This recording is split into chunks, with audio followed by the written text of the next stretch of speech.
welcome back. Hi, this is Yin, aka James. This is Yin. This is Young. Let's do this again. I'll edit. Hi, welcome back to Yin and Young, the podcast. This is James, aka Young. This is Dan, aka Yin.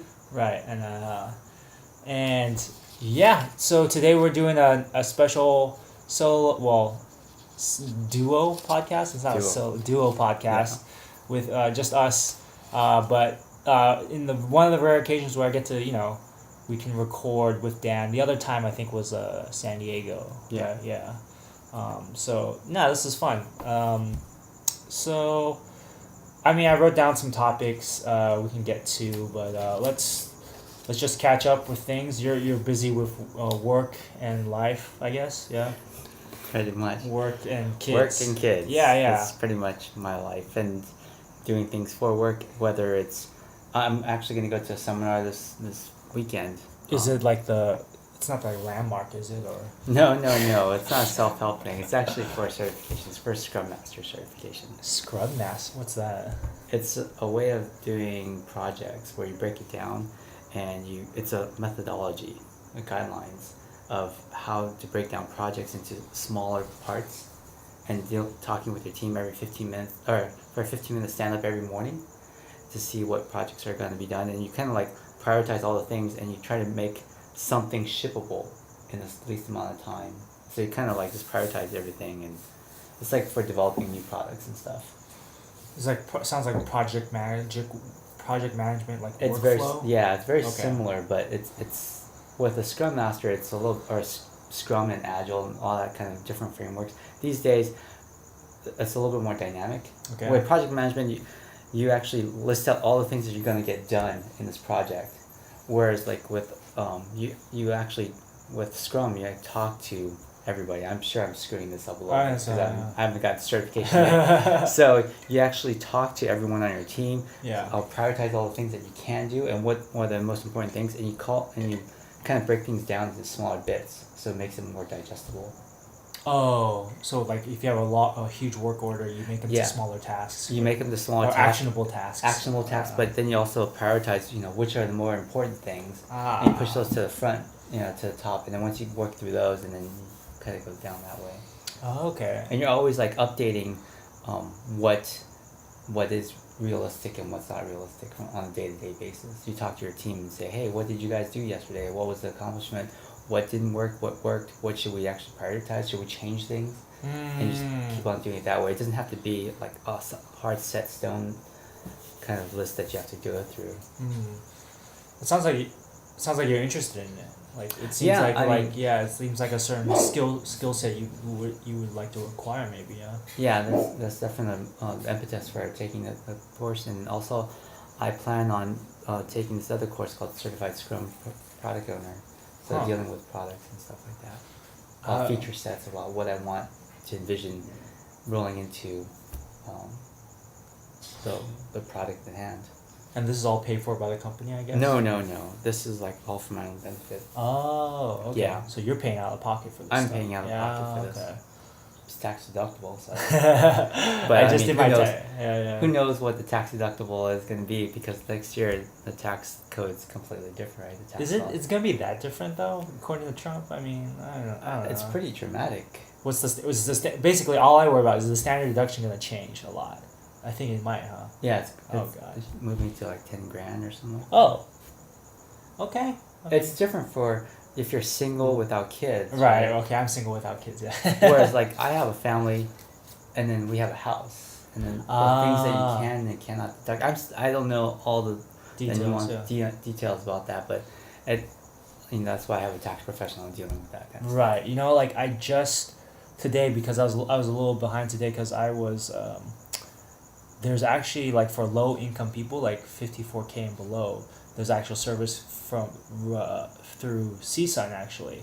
They do free tax preparation, and I was just like, I had to amend my tax thing because I forgot to add a 1099. Yeah. And it turns out, according to him, that it wouldn't have mattered because I barely broke. I was actually negative.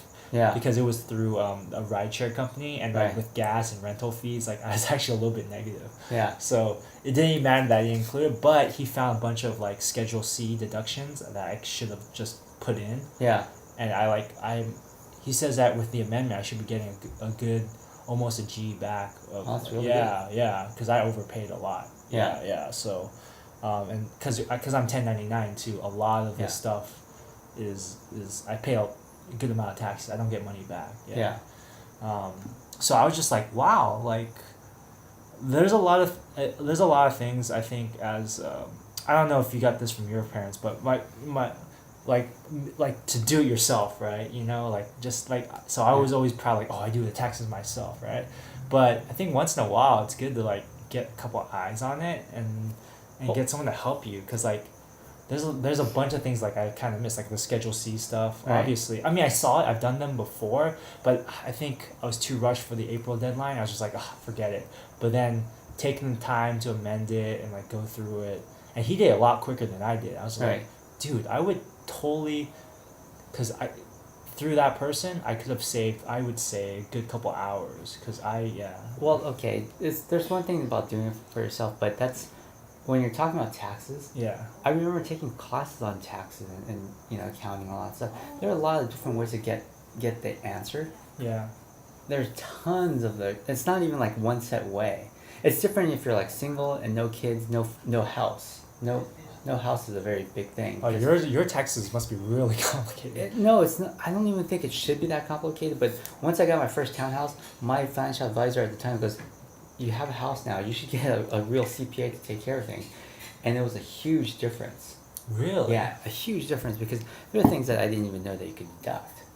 Right, that's the thing. You don't know what you don't know, right? Right. Yeah. So you can do it all yourself. Yeah, you're gonna do it correct, based on that. Right. But in the end, you're gonna miss a lot of things. Right. And I just think to myself, like, how much, in the learning process, whereas, like, I think that's why it's important to have mentors in certain things. Or, get I know for screenwriting, it's like to get other people to read your stuff, like people you trust. Right. Because then there's probably some stuff that you're like, wait, how did they go from the townhouse to the beach all of a sudden? You're like, oh, I totally forgot to explain that, Right. Because in your head, you're so stuck in your head, you're like, oh, it makes so much sense. But no, I can see that, yeah. You don't know what you don't know, I mean. You probably... And people are paid professionally to do this, right? Right. There are paid professionals, and you're an amateur Right. when it comes to this thing. Yeah. Because you're not getting paid to like do your taxes. No. In fact, it's the other way around, right? Where you're paying. We're paying. I think that's something I noticed that I'm working on, is a certain level of stubbornness. I get it from I think I get it from my father. It's like he, before he got sick, he was like, fixing the brake shoes on the car, like into midnight or something, and like, I get it. If he enjoys doing it, if you enjoy it, he's an engineer. Right. So like the other time I went back to the Bay Area, I brought up my like one of those like foldable bikes. The seat was kind of messed up, because he's kind of just retired, not really doing anything. So I'm like, hey Dad, if you have time, you can fix it. Give him something to do. Yeah. So there's that. But at the same time, I was just watching. I was like, Dad, you're like working yourself tired just trying to do it yourself. But I mean, if he enjoys it, as long as he doesn't injure himself, that's fine. It's a hobby. But I think at that time he was just a little bit too old. I think he probably should have just got someone to help him for the brake shoe tires. Yeah, it's different, right? Yeah. Because I know a friend who does everything himself. He can afford to do or have it done out, but I think he enjoys saving money. Sure. He enjoys the act of figuring out how to do it himself. Right. Like he's done an oil cooler for himself. He told me about a story where his dad figured out how to change the shocks and struts and stuff like that. And it requires like compressing the shocks or something like that, and then to pull it off the car, and then put it back on. And he says that they were in danger of like injuring themselves a couple of times, because with shocks, I mean, it's made for thousands of pounds or hundreds of pounds at least. Yeah. So it's not no laughing matter kind of thing. But I mean, he does a lot of things himself. He figures it out. I guess at the end of the day is like, do you enjoy it, or do I enjoy doing my own taxes, or do I enjoy fixing my own car? It's like everything else, though. I mean, do you enjoy cooking? Yeah, if you enjoy cooking, then you're gonna cook at home. But if you don't enjoy the cooking, then you're obviously gonna go out and let the professionals take care of that. Yeah, and you'll save time, but you won't save money, but there's always that trade-off, time or money, right? Yeah. There's always that trade-off, and you have to think about where your time is better spent, right? Right. You could spend 10 hours doing something that it would only take someone 2 hours to do. Right, like but if you taxes or something. Yeah, if you totally enjoy it, that's one thing. But if you don't, could you have spent the other 8 hours that you could have gotten back more productively? It would actually even be 10 hours, because the 2 hours that someone's working on your car, you could go do something else. You don't have to be there watching them do it. That's true, yeah. But you're paying for that person's time and expertise. And right. Yeah. But it's going to be done well. And at least the responsibility is on the professional, right? Right. Even with taxes, the CPA has to sign off on it, or the tax preparer has to sign off on it. They go, yes, I prepared these taxes. In case you get audited. Right. Hopefully the person is smart enough and did the job right, and that he's confident that, or he or she will sign off on, oh yes, I prepared these taxes in case you get audited. I'll be there with you. Oh, great. Yeah. And I think that's something, especially,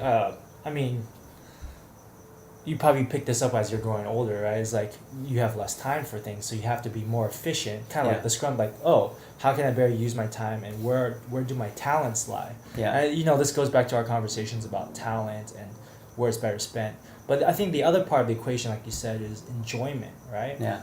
And generally, we enjoy the things that we're good at. Yeah. Like maybe martial arts or something like that. Now, I wouldn't say I'm super talented at martial arts, but I enjoy the process of breaking down a move. Right. Or like, so I'm watching this Korean reality show called Sister Slam Dunk, and they have to do like a dance for the song that they're for a girl group that they're forming, and they have to do like this and like this and stuff like that, and like some of them, like, of course Tiffany from Girls' Generation, she gets it really quickly because she has like 10 years of experience, 10,000 hours or more, and then there's some ones who don't have that much experience but like get it down really well. Yeah. And then there's the other group, they just cannot get it, and the JYP, he's like he's the CEO, he's like yelling at them like, come on, you're getting on the wrong beat, and they're like close to tears.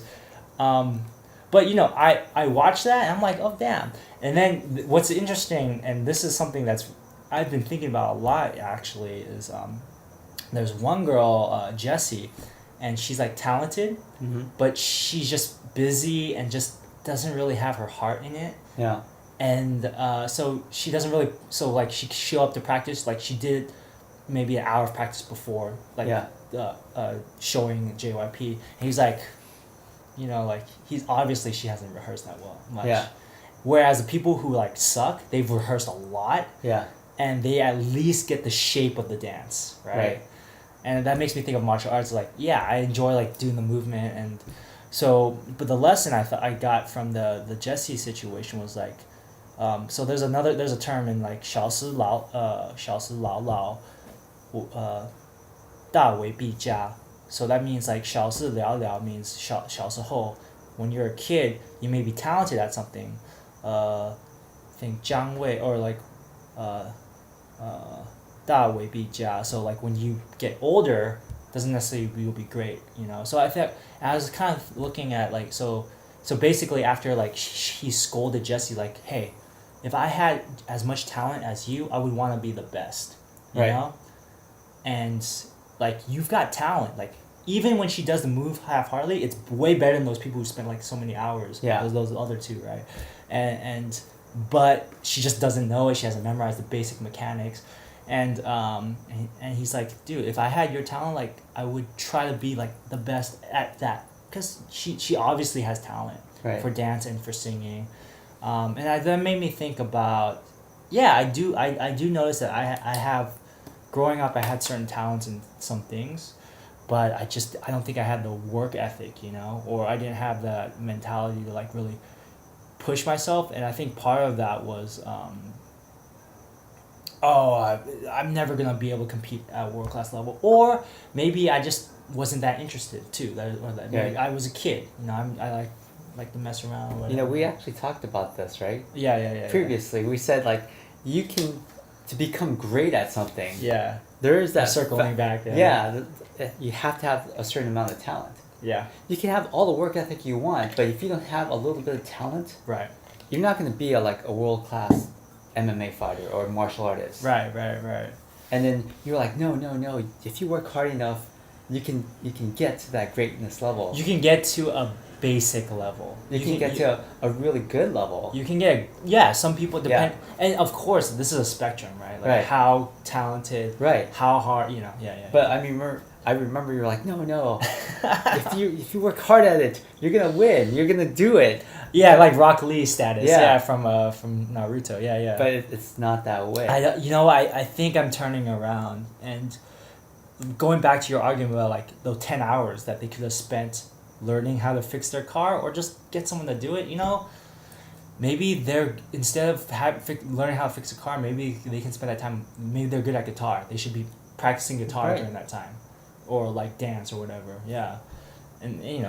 and I thought about that. It's like there's, I remember, I keep shading my dad, but he's a good guy. But like, I remember one of my friends. He's kind of similar. He knows all about like how to like prioritize and make corporations efficient. He's like a project manager, right. sales, some right. sort of thing like that. And he's gone through but even at a young age, when we were in high school, my friend and I, he knew how he could just he could figure out like something was like a little bit inefficient here, So right. my dad, like when I used to work with my dad at like a photo developing store. And he's a good worker, and he would tutor me in physics, mm-hmm. Because I had physics homework for high school, and he's a mechanical engineer. He's like he knows his physics, and I'm still a little bit conflicted. But basically, when he would teach me a problem about, let's say, for instance, if you have a rubber ball on a slope with a certain friction coefficient, right. that rolls. At the bottom of that slope, how fast is it going? Something like that. Right, yeah. Something simple like so. My dad, the way he would teach you was like, okay, well, you gotta look at the friction coefficient, all right, and I think he just made it like we had to look at every factor, right? There's friction coefficient. What else was there? Was there any weird wind resistance or anything like that? Yeah. Basically, he would look at the thing very microscopically at everything, right? And then my friend would listen. He would just chuckle himself, and he I think he got better grades than me in physics. And then he would tell me later, like, James, all you need to know is figure out the speed. Yeah. So instead of looking at all the factors and all the information they give you, just look at the thing that answers that question. I'm like, what? Yeah. And my dad was teaching me skills that could apply to other problems, which right. is fine, right? But for that specific problem, we were spending way more time, and I still had all these other questions to answer. Right. But I think, and I get what my dad's thinking, is that by spending that time in that question, hopefully I can answer the other questions more efficiently. But maybe that's not necessarily the case. Maybe it's a different set of skills different things I need to look at right. for each question. Yeah. So I'm trying to relate. How am I relating this? Well, it's like how you spend your time. So like, I guess my dad enjoys physics, maybe, or like I'm sure he does. Yeah, he enjoys like the figure out the whole picture. Why stuff, things the are. why things are, which is great. And there's like, there's a love and but like for me, I'm just like I just want to get the answer. Well, farming things out is actually an economic question, right? Right. It's the whole reason why we have trade. Well, yeah, we get everything from China, right? Because they can do it at a less price than we can do it. Right. And it's like idiotic for us to think, we should just do everything in the U.S. But the wages are different. No, yeah. And do we really want factory jobs? Like, do you really? I've worked a factory job. I hate it. Yeah, factory jobs. This whole idea. I mean, we should do better or things that are more productive for our economy, right? That's the whole reason why there's a comparative advantage. That's the whole reason why there's trade. Right. Some people are better at things than we are. Right. So I mean, yeah. So those are- specialization, Yeah. basically, yeah, and farming things out. Farming things out. Hmm. We're much better at growing things. Right, and we're better at designing things for like Yeah. Apple. Innovation. Yeah, innovation. Innovation comes a lot from the U.S., but the actual building of things, I don't know. You know, Yeah. it just seems like, for cars, the Germans and the Japanese people do it better, in lots They of do it things. way better, man. As far as like the actual production is of cell. R.I.P. my Ford Focus. I'm drive Toyota now. So. But it's only based on previous reliability. But it's like a different standard, right? The Germans, some of their cars are not going to last long times, but their engines are going to last forever, I think. Right, but to fix a German car, it's like super expensive. Yeah. Yeah, so it's kind of like. But it's engineered well. Yeah. Whether it's like they're really engineered well for like the driving experience, Yeah. or engineered well for like the longevity, the reliability. Right. It's different, but they have their niches. The Americans, we started, a lot of the car manufacturing with the Ford Model T. Right. But because we haven't, I don't know, the innovation from, other countries took our innovation and improved upon it and just like leapfrogged us in different ways. Only two car companies in the U.S. have not bankrupted. I think it's I believe it's Ford. either GM, I think, or Ford. Ford and GM, because Yeah. Chrysler has been sold twice already. Yeah, I believe it might be GM and Tesla. Those are the only two companies. It might be Ford and Tesla. I think Ford survived during the recession Oh, okay. without needing the money. It was on like the Elon Musk podcast, I heard. Yeah, Tesla's probably the other one. I'm sure Tesla's the other one. But they're still in debt though. Yeah, they're in trouble in different ways, right? Right. But anyways, that's comparative advantage, and that's like the idea of like farming things out. Right. Now, one thing I'm curious about for like your research in like, basically it seems like organizational and productivity in a company is what you're studying, right? Well, the Scrum is more like, it's kind of a different way of doing projects. So it's project management. Is there sales involved or not really? No. Okay. I'm doing sales now, but I mean, this is like completely different. Okay. What I was gonna relate was like the friend that I mentioned who was like telling me like, James, just get the physics, Right. just get the answer. He does some sales, and I was telling him my my relationship issues or my dating issues. He's like, oh well, and he started going off on all these sales techniques. I mean, have you had that experience where it's like basically like how to get clients or keep clients or new clients? It's basically dating. Yeah, and he was like. And okay, example, warm lead. What's a warm lead? Right. Oh, your company and their company currently don't have matching mission statements or products that can mesh, but keep in touch and maybe, and just keep, and just connect with the person as a person, whoever you're dealing with, and just, if there's something pops up, they'll keep you in mind, Right. So something like that. So it's kind of like having, some people talk about like friend zoning or whatever, but there's female friends I have. I don't necessarily see. Well, let me backtrack. Let me think. How can I phrase this carefully? There's women that I may be attracted to, but maybe not have the right timing. It's not the right time for them, or maybe they're in a relationship or something like that. And I'll just like keep in touch with them. So it's like, oh hey, cool, I saw you're traveling or something like that. But I'm not necessarily trying to get them or tell them to break up with their boyfriend or anything like that. But I'm just keeping like a friendly conversation or something like that. Right. And and if there was opportunity, if they're interested, depending on where I'm at the time, maybe it could turn into something, maybe not. It's not a big deal, I guess. But it's like kind of like what I'm trying to do is I'm trying to make a connection with like a warm lead, I guess. But. I know that there are a lot of techniques out there for sales. Sure.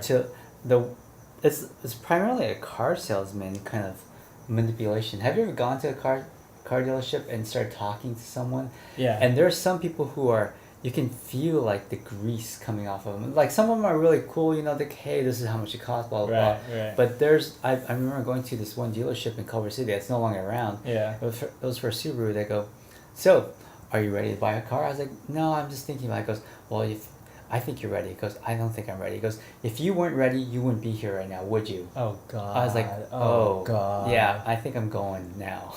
Yeah. So the thing is, I think people who are really successful at sales, or people who are like just across the board in any environment, is that they try to connect with people as people. Yeah. And I think that's true because I've worked in retail, and I've worked for a company where our motto was like, don't be pushy, just ask if they want it or not, and because I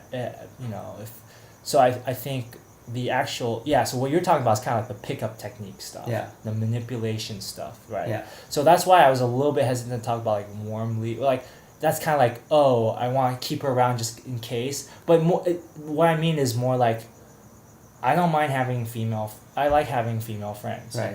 And if it turns into something I'm not gonna force anything, right? But having female friends is great, and also they can give perspective on my current issues and stuff like that, and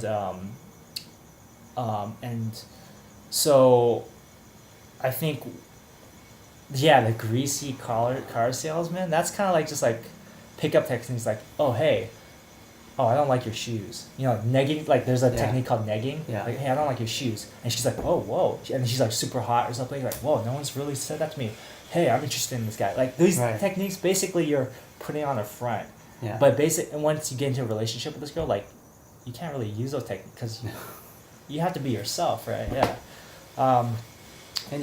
Anyways, that's a good lead into like your dating situation. Sure. One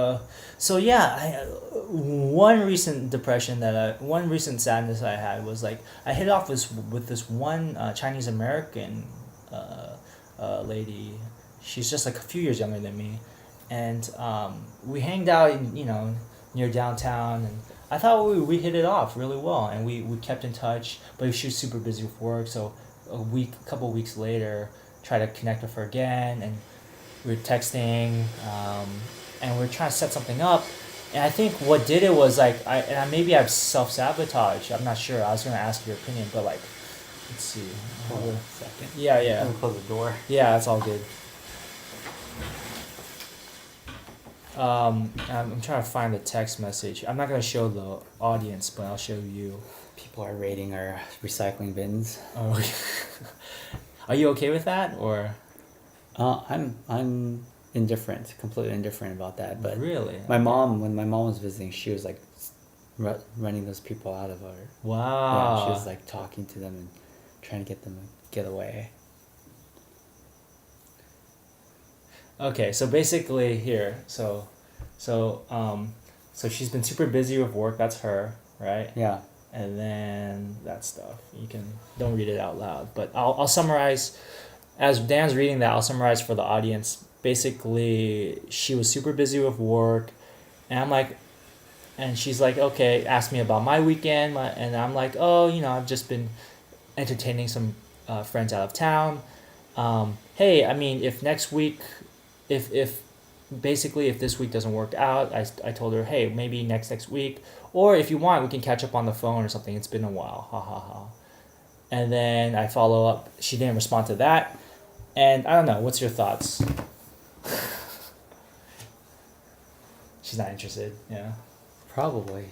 I mean, it could, in my limited experience, it shouldn't be that hard. Yeah. And usually when it's that hard, things are not going to go well for you because you're going to like think about it more. Yeah. I do know of someone where it did work out because he kept on, he was willing to keep on. He didn't. I guess the relationship was, or when they went out, she never like responded to anything. But she was a writer, and he like went to one of her productions, even though she didn't respond.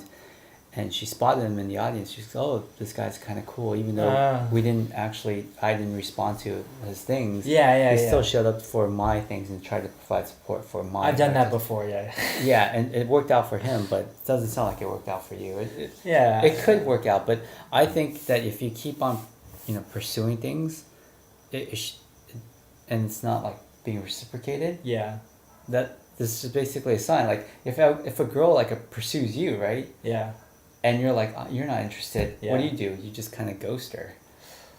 Sometimes, yeah. Yeah, right? Yeah. So you have to think about it from that side. She's whoever this girl is. You think you hit it off, but maybe from your perspective things went well. But maybe from her perspective, she's looking for something different. Yeah, or maybe she met somebody. Met somebody. Yeah. She could have already met someone before, and she thought, oh, I should just like weigh the options. Weigh options, yeah. But in any case, if she's not responsive, responding to you like right away, it shouldn't be that hard. The other thing I was thinking is like, is it weird to say, hey, you want to call on the phone? Is that a little weird? Just a little bit. I mean, I don't know how old this girl is, but she's like my age, just a few years younger. Yeah. But this generation or your generation is more texting than calling. Yeah, I know. Maybe I was trying to be old fashioned, like, hey, maybe we'll catch up on the phone if you're busy. Right. Yeah. But I mean, you should just like, hey, do you want to go have coffee? If she doesn't, then she doesn't, right? Yeah. Because if she did, she would like respond, hey, those are, how about this and this day? Sure. Okay. You could have been more specific. It goes, hey, how about, you said next week or whatever, but you could say, how about next week, Wednesday? Yeah. And it shows interest in planning, Specificity. Yeah, that's interesting. That brings me to the other one, because I'm trying to set up a second date with another person, and that's what I did, because she was also, a lot of these LA ladies are super busy, or especially in my age group. They're all in my age group in their 30s. They're all in careers, or they're, so far all the women that I've dated in my age group have been like very, very busy with their careers. I've been probably the most unbusy person I've met. I'm busy too. I mean, I keep busy, but and maybe that's a judgment on myself. That's something I need to. I shouldn't be so judgmental on myself. I don't like being, but personally, I don't like being like hella busy anyways. Right. But anyways, what was I gonna say? So this recent date, she's very nice. We talked for a good while, and and I think maybe I'm just like super picky. I've been thinking about this, like, because lately I've been meeting. So the last time we talked about this was when I met a girl I dated at Anime Expo, right? Mm-hmm. And we had a lot of things in common, but just there's no chemistry. Now this one, it's only a first date, but I think there should be a gauge. It's her face is okay, like physically, like it's just okay. You know what I'm saying? Like the physical attractiveness, and maybe I just need to get to know her more. And one thing I've been thinking about is like, I talked to one of my friends about this before. He's long, and he mentioned a lot of people who marry, they just settle. I'm like, really? That's kind of depressing. He's like, well, I mean, we're 2 generations removed from arranged marriages, right? Well, my parents are basically almost arranged. Yeah. They were almost, And so, in previous generations, marriage was more about productivity, I guess. Well, like convenience or matchability. Yeah, if that's. But it's not so much about love. It's about something else. Yeah. And so, the settling thing is kind of different, right? It's a different approach. I've met people who have been arranged. Okay. And your age group? No. I was gonna say. No, not my age group. Yeah, I don't think. Yeah. But like the previous generation, I talked to like generations before, and it's like, well, some of them work out, some of them don't. And then there's like some story or some book I was reading. Maybe the Aziz Ansari Modern Romance. Yeah. Was talking about it too, but it's just like you kind of get to know the person, and this is it. And there's something freeing in a way, because if it doesn't work out, it's like not because you chose it. Right. Somebody chose it for you. Right. It's not your fault, I guess. Right. Or yeah. But again, that's like going back to the whole farming it out to somebody else to do it. In So, this case, it's a little bit different because it impacts your whole life. Yeah, yeah. I guess I'm farming it out to online apps. So I mean, yeah, that's Well, not really. That online apps, it's just like a different way of speed dating. yeah, yeah. It's a different way of speed dating. I am just getting really jaded from the online day. I mean, I've taken a break, but I'm easing back in. But I think I need to detach myself from, like, not be too invested in the online app, but also be open to meeting women in real life and just use it as one of my, Avenues. Yeah. You should try it. I mean, it's hard. Yeah. Meeting people in real life is hard. That's why online dating came about. That's why it's the anonymity, the thing that you don't have to like cross the room on the dance floor basically to ask a girl out or ask a girl to dance to get rejected and cross all the way back. Oh, that reminds me. I had two things. Okay. Yeah. I like so okay, story time. I was going to pick up some of my medication for my psoriasis. Yeah. And I went to the drive-through, and this pharmacist I think is kind of cute, pops up. I'm like, oh, and I've seen her a couple times. We've chatted, briefly about side effects and stuff like that. Okay. And, yeah. And Very professional. Yes. Yeah. And during our interaction, she's told me the address. It's my parents' address. Oh no, I'll change. No, let me change my address. And I asked her, hey, has it been pretty busy? And she's like, oh, yeah, it's fairly busy. I think she said something about this time of year or whatever. And then she asked me, oh, are you in the pharmacy industry too? I'm like, oh, no, I'm not. I do social media. So I was like, oh, there's a quick interaction. Maybe she's interested. But I just and then I changed my address with her, and then she's like, okay, bye. And she turned away. I'm like, oh, it's too short. And then I was like, fuck, should I go back in? No. I did. You did. And how did it go? Well, I went in and said I want to get some information about my medication. Some more, how you can talk to a pharmacist at the drugstore. And then, so she came because I knew she was the head pharmacist. And so she told me about, because I had some very minor concerns about it that I asked her about. And then towards the end, I'm like, hey, I'm sorry, this might be really unprofessional, but I was wondering if you want to get coffee sometime. Yeah. And she's like, she had to process it for a second. And she looked behind her to see if her coworkers are looking. And she's like, what? Like, is this like a prank or something? Like, she's like, no, I'm married. and she's like kind of laughs about it. I'm like, I'm sorry. Well, hey, thank you for the info. I'll see you next time. At the refill. and then walked away. And I think, to be honest, I think it brought a smile to her face, and it kind of seemed like it was like really. I don't think she's been hit on in a long time. Probably, I don't know. That was the feeling I got, because she literally was like making sure, and she kind of just laughed like, yeah, I'm married, so what was weird was the second time I had to pick up another medication, I just walked. She was behind the counter. Yeah. And so I just walked past her, not really make eye contact. It's just a little awkward. Yeah. I just picked it up with somebody else. But we'll see what happens when I pick it up next time. But that was fun.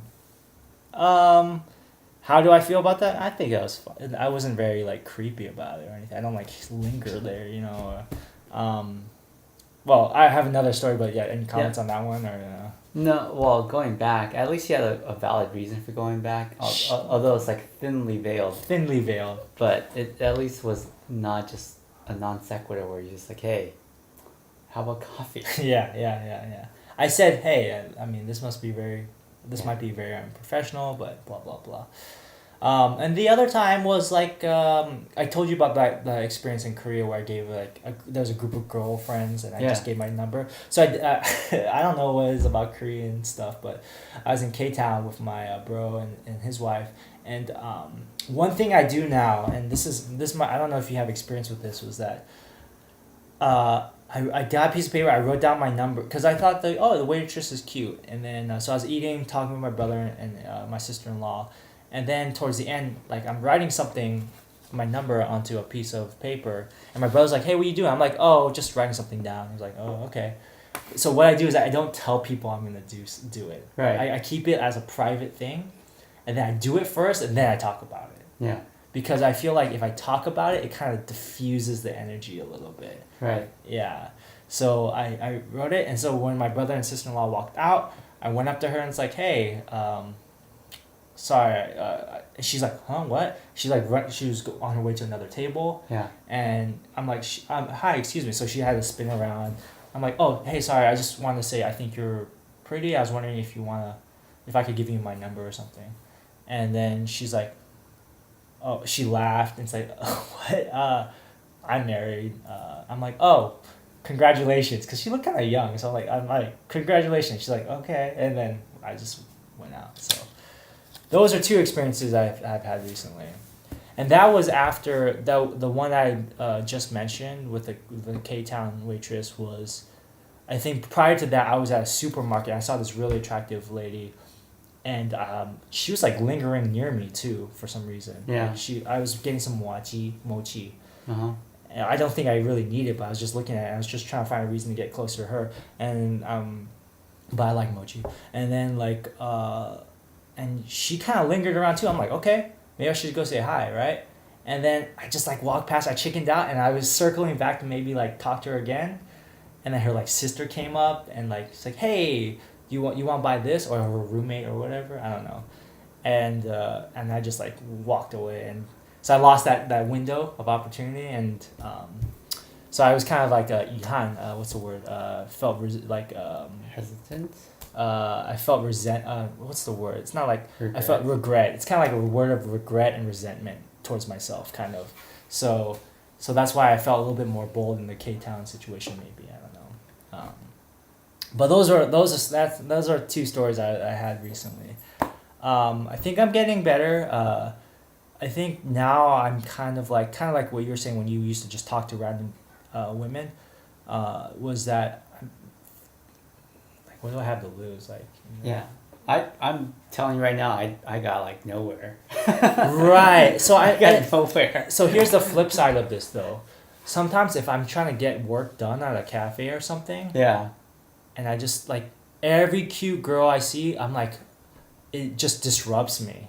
Like I'm trying to do work. I'm like, so then I look at her and I basically in my mind I'm already calculating, how cute is she? Is she worth the effort and for me to interrupt my flow or whatever I'm doing? And or is it just fear, and should I just or is it fear? If it's fear, then I want to break that fear. Or is it a compulsion? And maybe I shouldn't like always like try to hit on every single hot girl, Maybe it's a little both. Maybe. But I have a friend who's like really good at it. I remember going to Vegas and with him and a bunch of other friends, and he's like walked up to some girl in the hotel lobby. He's like, "Hey," and starts talking to her. Yeah. Nothing came of it, but he was very smooth about the whole thing. And I wasn't one of those guys. Yeah. And it's a shock that I'm even married sometimes. Oh no, you shouldn't. Yeah. So that makes me think about, there's a passage in like The Game by Neil Strauss. He talks about like a social. I think it's called like a pickup robot or social robot, where like there's some pickup artists who like it becomes like OCD or like they have to hit on every single semi-cute girl, you know, and it's like they basically can't get to work because they have to like or they can't get work done because they're like wherever they're at they have to talk to her, Yeah. So I think that's one extreme, obviously, and so I'm always assessing, and also at the same time I understand a lot of problem with guys like me, because I've been listening to like Fearless Asian Man podcast, and he talks to a bunch of self-help people as well. It's basically a lot of guys like me overthink, right? We try to solve these problems with logic or calculation, when it's like it's not really. This is a very emotional, very gut feeling, intuition kind of thing. I don't think it's something. It's like, oh, hey, I want to talk to her. Like it's just like it's hard to like try to solve it with intellect is what I'm trying to say. Right. Yeah. So, anyways, that's something I've been going through because it's like when I'm in these long stretches. I talked to my other friend. He recently had a kid actually. Yeah. I'll show you a picture later, but yeah, I had a good talk with him. Prior to the birth of his kid, and basically, he had like a longer stretch than I did prior to his marriage, right? And his mom, I think his mom told him basically like, if you're looking, it's probably gonna happen, or like, if it's something that you want in your heart, in time you will get it. You'll get it, Obviously, maybe there's some effort involved, but when it comes to like love or something like that, it's not something that can be really, for here. I guess when you're ready, right? I told you last time, like when the student prepares, the teacher will appear or something so that's something I've been thinking about to keep me motivated, because in these long stretches I think, maybe I should just like, I should settle with a girl that I'm only 80% about, I don't think you should settle. I don't. I mean, unless marriage is like one of those things that you just want to get over. I'm not thinking like marriage, just like maybe a girlfriend, maybe for just and you can do that too. Yeah, it's dangerous. I mean, because I don't believe people should do something just because they're lonely. That's like a recipe for disaster. Yeah. Yeah. So that basically answers your thing. Should I settle? Yeah. But it's a thought that comes up, and I just I'm just voicing it out. I know what the answer is, but I'm just getting it out into the universe, so like it's not like stuck in my chest. Because the other thing that was that maybe I think that there's like this younger girl that's attracted to me, but she's like 20 or 20, and there's one other one's like 21, but I'm like, I don't know, that's a little young for me. And I was going to talk to you about that because we've had different opinions on this, I think. Yeah. I think if she's like 20, 21, she can drink alcohol. You don't have to like chaperone her to do anything. Yeah. Like I remember I got set up with a girl when I was like 25 or 26. Yeah. And the girl was like 19, and I had to chaperone her to go to Dave & Buster's. Oh, wow. And I thought, oh, this is not going to work. Yeah. In some ways, like, oh yeah, you're getting a younger girl. She was cute. Sure. But then I was like, oh, but I'm literally chaperoning her in Dave & Buster's because it's 21 and over at the time. Right. But you guys are only 6 years difference, though. Yeah, at the time. But it was like a different mentality, though, right? It's like, okay, 6 years difference is huge. At that age range, yeah. If I said, okay, I'm 21 and I'm dating a girl that's 6 years younger, 15. That's huge. That's huge, yeah. When she turns 18 and I'm like, 24, this girl just got out of high school. Right. The thought processes are way different. They're still maturing. The whole college things, once they get into college, at least, sophomore, junior year, they've already progressed a lot, right? Yeah. Theoretically, they've gone away for school. They're like living on their own. They're figuring things out on their own. Yeah. They've made new friends. They're learning about all these other things. Things start changing. Once they hit 21, they're not completely done growing. No. Or maturing. But it's different already. Which I don't understand why some people get married like at 22. It's kind of ridiculous. Like I'm like, what? How do you guys even know? But that's a tough one too. That's another topic. But yeah, as far as I'm 34, so I mean 21. That's kind of young for me. I think that's like. Well, okay, it is personal. I mean, I have to answer personal, right? I have to answer it for myself personally. But you should at least go out and see if there's any chemistry. Really? I don't. Yeah. Okay. Obviously, this girl is cute enough that you consider it. Sure. Otherwise, this topic wouldn't come up. And also, she. I think she seems kind of interested. So maybe, yeah. Well, I mean, the thing is like. It's all about chemistry, right? Right, regardless of all the externalities. Yeah. You should always try it out. I'm not saying that you just like sleep with her and like leave. No, But I'm you not should that actually kind of just guy. go Yeah, and talk and have a coffee or whatever. It's just all about conversation. You said you always like having female friends, yeah. and you're already like shutting this one down because of age. Yeah, I am. Yeah, and at least she can just be a friend, right? That's true. She could just be a friend. Yeah. You could go out, maybe like once this whole thing, you go to a coffee or go have dinner, and you talk to her, and it doesn't work out because you're like, I have no chemistry with this girl. Right. Then it kind of like negates everything else, right? Doesn't matter about age at that point. Yeah, I guess I've always been judgmental. Okay, here's why, and I'll tell you where this comes from. It's kind of like maybe when I was coming up, as a youngin', when I was at 18, 19, 20, and I was like, why are all these girls I'm interested, like they're all into like older guys or something. So I had like maybe or like prejudice or like like even like hearing about Woody Allen and his story, I'm like, oh, that's so gross, right? And that's like extreme, right? That huge age difference. And I always like, I'm always thinking there might be some sort of fetishization going on. Either the girl thinks the guy's a father figure, or the guy thinks she's like, maybe has like a what's the like a daughter complex or something, a Lolita complex, right? So that's, and like I'm so like aware or so like I don't want to be like that at all, like zero, like I don't like any like that kind of friends, that maybe I've shut that kind of option to myself. Maybe. Yeah. But the thing is, like, in the end, I mean, on the flip side, would you have dated someone when you were 21? Would you have dated someone who was 33? I bet you would have. I think I would be interested. Yeah, I'd be like, oh damn, that 30-year-old is kind of. Okay, real talk. Like when I would watch movies and stuff, a lot of the girls that I was attracted to growing up were like the older women. I'm like, damn. Yeah. Now I don't know if that's still the case. There's some 40-year-olds that are like banging, but like, yeah. No, I hear what you're saying. Because like when you're 21, having a crush on a teacher, I've had that. Right. Yeah, I've had. But I mean, when you're like 21, you're thinking, oh, there's nothing wrong with me dating a 34-year-old girl. It's a little old, I would say. It's a little old, especially if I'm thinking about like, because we also have to think about biological clock too. That's another. But you're thinking about marriage already.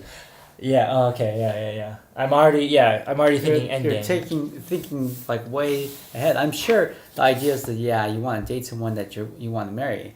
I mean, isn't that the whole point though? It is, but the thing is, you should still at least go and date and see if there's a fit. Okay. Yeah. See, you're already like eliminating lots of people because of like some certain weird criteria that you have. It's not that weird. I mean, like, well, it's not a weird criteria. It's a pretty common criteria. It is a common criteria. Yeah, it is. It totally is. It's not weird at all. Yeah. It's true. But the thing is, you already are eliminating things based on criteria, but you don't know about the person themselves. Yeah. Yeah, with that date with the Chinese American girl in downtown, I realized, because we just hit it off, right? Yeah. And I was just like, wow, it's been a while since I had that feeling, of like having chemistry. How did you end that date? I kissed her on the cheek and I walked her to her car, yeah. But did you like say, oh, we should... Yeah, we set up like, hey, let's go watch a movie sometime. Maybe this was before Crazy Rich Asians came out, and I'm like, yeah, maybe we'll watch Crazy Rich Asians or something. She's like, oh yeah. So it was a good parting, but I just think it was a while ago though. It was a while ago because we couldn't match up because she was busy or busy. I'm not sure. No, and there could be a whole host of reasons that I cannot control. Yeah, right? Like she already found something, whatever. Yeah. So what can I control? What I can control is how I feel about myself. Loving myself, right? Yeah. And not hating myself for like saying something I think is stupid or whatever. Yeah, and just, I don't know. Anyways, sorry, were you done with your point or? Oh yeah. But last thing is just go have coffee with this girl you think might be someone interested. Yeah. Okay. Not She's just like 20 years old though. I'm not. You don't even know how old she is. I do. You do? I asked. Yeah. Okay. But at least go and see. And okay. just be friends, right? You know what? Maybe Yeah. maybe it'd be good to have a 20-year-old female friend, because then I'd be like, hey, how do you use Snapchat? I don't even know how to use Snapchat. I do. Snapchat is ridiculous. I figured it out eventually, but I still don't know all the functions of it. And I don't even know the purpose of like all the. I know people do all the filters just because it's cool or cute or whatever. the dog filter, I hate it. I just like the girls have like the dog tongue. Yeah, it goes, comes out. Yeah. Yeah, let's not talk about it. It's a totally different generation. It's a huge, and just think about this, like, who knows what your kids' generations, what they're gonna have, you know, like you know what Neuralink is, like Elon Musk was talking about it, but like it's basically linking your brain with somebody else, with like the internet or something like that, or something. He couldn't explain it because it was like an upcoming project, but basically heightening your intelligence with artificial intelligence, like which Matrix. is which is what we basically do with our phone. It's just that with the phone we're limited by input. Right. We have to type everything into our phone with our Right. fingers, and then to get the answer. But Right. what if you could think of a question and get the answer to that question? You know. Or Oh like, man, that. If So it's, yeah. if it's too much like that, then I feel like we're just dumb. Yeah. Well, at that point, then everyone will be at. Then that will Base become level. that will become the next base level. It's like everyone knows all factual stuff. Right. But then, like, how do you process that information and make something new? I guess. Right. Yeah. Because there's a ton of stuff on. So like, okay, here's something maybe we can get into. I don't know if it's something you're interested in, but like is intelligence just information processing? Like what? Okay, I want to know how to write a romantic comedy. So what if I watch 10 romantic comedies, the top 10 romantic comedies, right? Yeah. But with AI, they can watch 1,000, 1 million, Yeah. romantic comedies. Does that mean they can write a romantic comedy script? Maybe if they read 1,000 romantic comedy scripts, maybe. Well, I mean, they're already doing things like that with AI. They're trying to, yeah, but it's still clunky, obviously, but. Maybe, who knows? Maybe it's Maybe. kind of scary. Well, did you ever watch that one where these illustrators created this animated thing and showed it to Miyazaki? Oh yeah, and it was like a monster. He was a monster, and he was like, it's like, he had what did you say? Like he had gut reaction of like, this is terrible, right? Yeah. And they have that with poetry. Like right now, robots, not 100% now. Humans can tell the difference between human poetry and robot poetry. Yeah. For now. But who knows? Maybe as things get better, like if you told me 15 years ago everyone would, 20 years ago everyone would be on their phone and like play music, then I would be like, what? Okay, so one thing I was going to talk about was, did you want to talk the short film we watched? Do you have any thoughts on that one? So we watched what do you want to talk about, or now you're all right? No, you're okay. We can skip. Skip that. Selling. Yeah. Yeah. The other thing that going along with like the self-help kind of avenue, something that's been on my mind was that with this loneliness, and we've talked about this a lot. About like being okay being lonely and stuff like that, but I think it's like, but how, right? How, like, or because one issue I notice is that I think I have to limit my time on social media now. Yeah.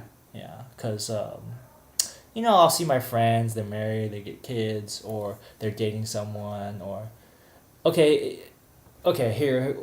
here's one thing that I think maybe that's been something I need to kind of like get just resolved for myself personally, was like, okay, seeing people, this might be controversial, but like I can edit this, but like seeing like successful Asian American women that I like, or I think that is attractive, or that I respect, and they date white men, or they're married to a white man or something like that. Yeah. I think that people should be able to date whoever they want. Yeah. They can have their preference, right? But I think as someone who's sees that, you know, so I mean Iron Fist, right? The love interest, she's half Asian, I guess, Yeah. but she's playing full Asian, right? Yeah. And she's, you know, with Danny, the white guy, and a lot of CW shows, from what I hear, I don't watch all of them, but a lot of CW shows, a lot of the love interests, female love interests that are Asian are like half Asian for some reason. I don't know, like Flash or whatever. Or, Well, it's the ambiguity, right? yeah, it's just a little. So Ethnic ambiguity is helpful as an actor. yeah. Whether you're the guy or the girl, if you're ethnically ambiguous, you can play different or different racial types, or it doesn't. You're not necessarily pigeonholed into like certain roles. But I think, and this is my problem. Is kind of like when I see that. Although I intellectually I say, okay, that doesn't mean all Asian girls or all half Asian girls just want to date white guys, right? It's just they're playing into like a certain racial model that has been set up, a system, or that's where it's sexualizing Asian females and erasing Asian men out of the picture. Mm-hmm. And but unconsciously sometimes I think it affects me, especially when I'm on these long stretches of being single. I know that I'm creative. I know that there's things about myself that I love, right? That I like about myself. But sometimes I try to compensate that with achievements, right? Oh, maybe I need to write another script, or I need to write another song, or stuff like that. I understand intellectually that I should do these things because I enjoy them. Or not intellectually, but I understand in my heart that I should do these things because I enjoy them. But some part of me intellectually understands, like, well, am I trying to peacock? Like try to like show my feathers and be attractive. And sometimes I feel that as an Asian man, I may have to compensate more. I have to be richer. I have to be more athletic. I have to be more whatever, creative, to be more sexually attractive in American culture. Sometimes I feel that pressure, Yeah. It's an idea that I have. Sure, there's plenty of like Asian women or white women, or they love like K-pop. We've talked about this before. Like they have Asian, that love Asian men, but sometimes I feel like they like a specific narrow image of Asian men, or some of them just like Asian guys. So, bring my main point is that, okay, those things exist, those systems exist, or those representations exist. What can I do?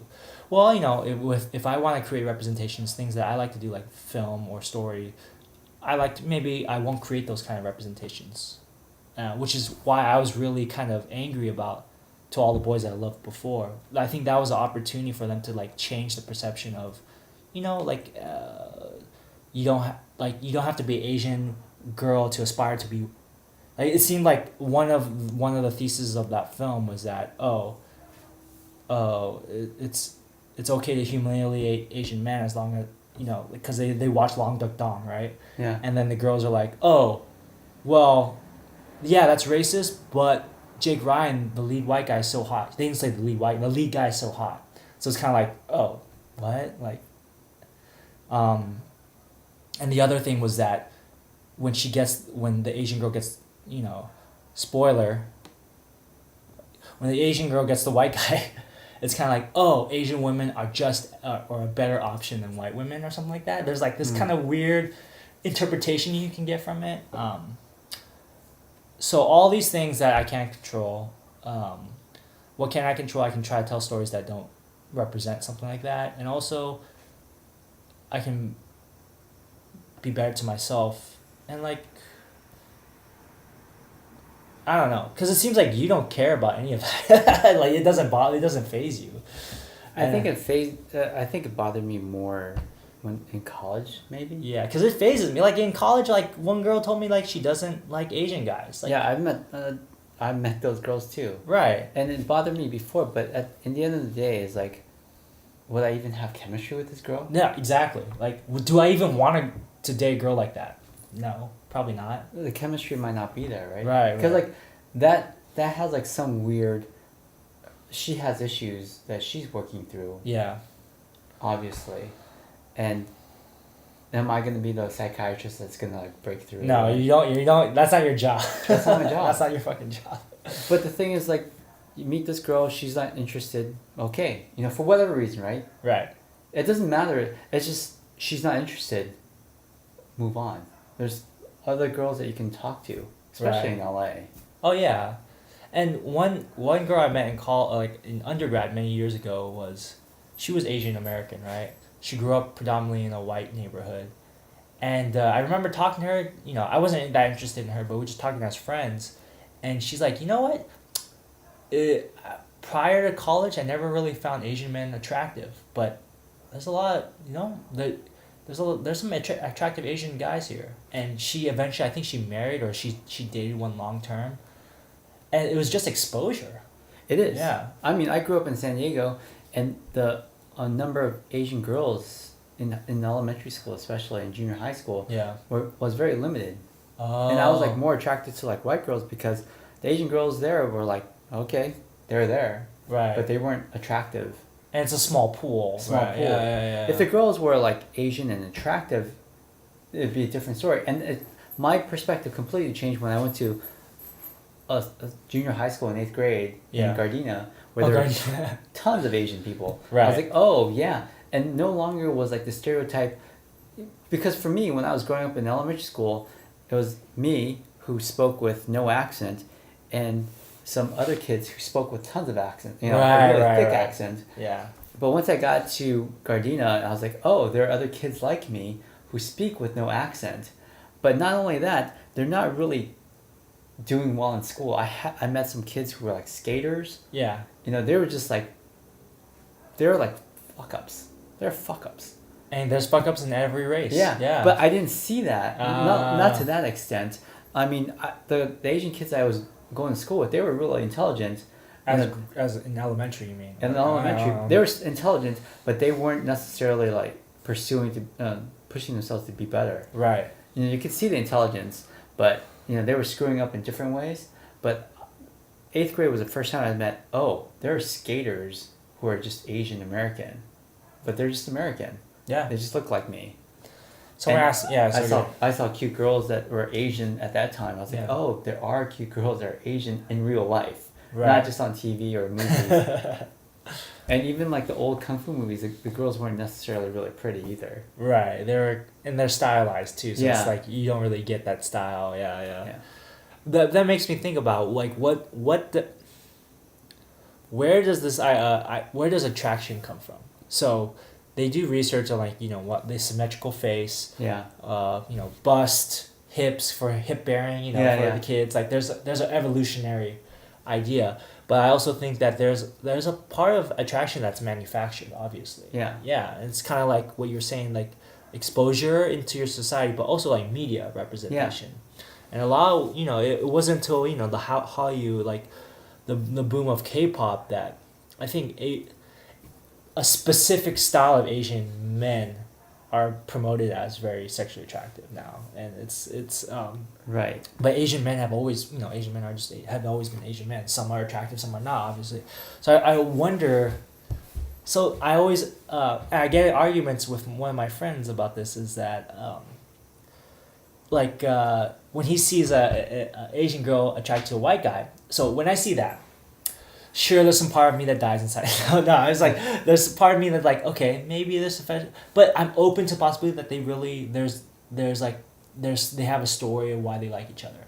Now, my friend recently was in Taiwan. He saw like a really old white guy with like pretty young Asian girl, and they were it was not like friend. It was like they were a couple. They were holding hands, stuff like that. And he saw that, and so looking at that situation, it's kind of like, I still want to keep an open mind, but that one's a little bit harder, maybe. Well, I mean, I forget where I saw this. It was very recent, like the last year.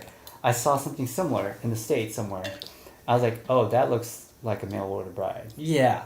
It's like very clearly a mail-order bride. Clearly fetishization or something. Something's going on. But maybe I'm completely wrong, and they met somehow where she was like teaching him Chinese Sure, or Japanese, and it just hit it off. But who knows? Who knows? But also the idea of what's good looking. Going back to what you're thinking, symmetrical face, but Attraction, yeah. attraction in different societies is different things, right? Yeah, yeah. Because like Japanese, they have like that messed up tooth. The crooked tooth, the The snaggle one tooth. the one that's like hiding behind another. It's usually an incisor. Ah. That's hiding, but it's a sign of beauty in Japan. I've heard that. Yeah, yeah. I was just like, that's strange. Yeah. But and then also for Chinese people, I know that they really value the double eyelid. Yeah, and like there's like Korea, like there's people who have double eyelid surgery and stuff Yeah. like that. Yeah, yeah. So it's just different things, right? Like Yeah. over time, people are gonna like gravitate towards like one look. Right, and in like ancient And- China, yeah, And sorry, they come go out ahead. like that. The kids come out more like. Oh, interesting. The Don't you genetic think? pool. Yeah. Okay. Oh, and perpetuates that kind of. Because I heard, I don't know, like some Polynesian countries, one of the Polynesian countries, they like the women bigger. Oh yeah, yeah. And then so the slender ones who the Western people think is very attractive, Yeah. is maybe not a sign of beauty over there. Black guys, they love thick women. I mean, sorry to generalize, but I've had Asian female friends who are a little bit thicker, and they have hard time they may be attracted to Asian guys, but the beauty standard we're talking about like maybe Taiwanese or Chinese, maybe Yeah. maybe not so much Chinese or Taiwanese American, even though I think there's still that prejudice, but they're not as attracted to thicker women or bigger boned women, whereas I've met a good number of black guy friends, they don't mind at all. They're okay with thin women, but they prefer bigger women, and It's just the way it is. that's a cultural thing. And I'm like, hey, all the power to him. So like one of the bigger like a Japanese friend I have, she's on the thick side. She's like a plus size model, and her boyfriend's black. Yeah. And yeah. So you just don't know. Yeah. But in any case, long story short, Long story short. go have coffee with this girl. Okay. Yeah, let's wrap it up. What did I have? Oh yeah, just one add on to that. Like I had a friend recently. And there's obvious cases of fetishization. I think like there's one friend. He's moving out, but one of his landlords a white guy, and my friend's Taiwanese / he spent some time in Canada, but basically when he cooks a lot, Yeah. and then the guy's like, hey, can you like not cook so much, like maybe 3 times a week or something like that, because it smells. And he's like, okay. And then 3 times a week, and then landlord's like, you know what, can you just like maybe 1 time a week? And he's like, no, I that's how I save money, is cooking. He's a bachelor, right, my friend. And then he's like, well, we're gonna have a problem. I mean, I'm not sure if you even work here legally. And he's like, what? And my friend speaks perfect English or whatever. And then this older white man, his wife is Chinese, and and my friend asked him like before this happened, was like, oh hey, your wife's Chinese. Do you speak anything, or do you you ever want to learn Chinese? And the guy's like, no, and that was it. So there's certain cases of, and basically the point I want to drive home is that there are certain. Some people think that, by marrying an Asian woman, I'm somehow not racist or something. But there's some of the most racist people I know are in interracial marriages because it's for the wrong reasons, right? Yeah. And that was the point that it just made me think of that. But then I'm always, like I said, with my friend, like my other friend, I said, hey, I'm always open to the possibility that this white male Asian female relation, maybe it's love, and maybe it's not fetish, I'm always, there's always a possibility. In the end, they got married. Yeah. So Okay, let's do language corner. Yay. Okay, yay. You wanna here, let me pull mine up. You wanna go first with yours? Sure, mine is arigata meiwaku. And it's the idea that sometimes help can become a nuisance. Help can become a nuisance. Right. So, what situation would you use this? Well, Because I think you gave me one. Like I gave you one. Yeah, and, yeah. You know, sometimes people are helping just because they want to insert themselves. Right. But there was a time when I was at a bar with some friends, and one of my friends, you know, we were with girls and stuff, and the girl goes, "Hey, you want to have something more to drink?" He goes, "No, you know, I'm driving." I was like, "Victor, don't worry about it. I'll drive you." And he just like looked at me and goes, "Okay, yeah, I'll have a drink." But in the end, what I thought was trying to be helpful, because I thought he was like worried about driving home drunk, was not that he didn't want to drink, and that was his excuse, and I didn't catch on fast enough. I'm really dumb with those sort of clues. I don't know. Like sometimes, I know for Taiwanese culture, like sometimes they don't want to be too direct. Yeah. So they'll make an excuse. It's kind of a lie, but it's basically they don't want to directly tell you no. Like, Yeah. oh yeah, I might be busy. I'm not sure. Can I tell you that day? And when they tell me like an hour before, I'm like, why didn't you just tell me yesterday? Because like obviously they didn't want to go or something. You ever experience that or? Oh yeah. Yeah. I don't know. It might be a cultural thing. That might be the same thing with the Chinese girl. I know. She might be sick. Your turn. My turn. Okay. So mine is it's a Tang poem. It's called Jin Lu Yi. Jin Lu Lü. Oh, so Jin Lü Yi, which means a gold thread robe. 劝君莫惜金缕衣，劝君惜取少年时。花开。Oh shit. 花开堪折直须折，莫待无花空折枝。空折枝. So basically, you'll have it in the notes below. But basically, the way I translate is like basically it's like don't cherish the robes of thread, cherish your youth instead. Pick the flowers while they blossom, or do not wait until there's bare branches. And this is a poem that my father gave me when I was in college. And basically he was telling me, use this time in your youth to like,